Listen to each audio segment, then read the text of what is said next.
Now listen and answer questions 16 to 20.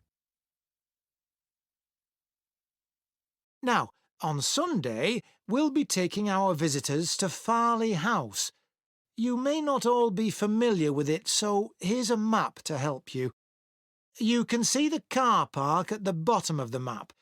There's an excellent farm shop in the grounds where our visitors can buy local produce. It's in the old stables, which is the first building you come to. They're built round a courtyard, and the shop's in the far corner on the left. There's also a small cafe on the right as you go in. I know that one or two of our visitors may not be all that mobile. The main entrance to the house has a lot of steps, so you might want to use the disabled entry. This is on the far side of the house from the car park. Children will probably be most interested in the adventure playground. That's at the northern end of the larger lake, in a bend on the path that leads to the lake. There's lots for children to do there.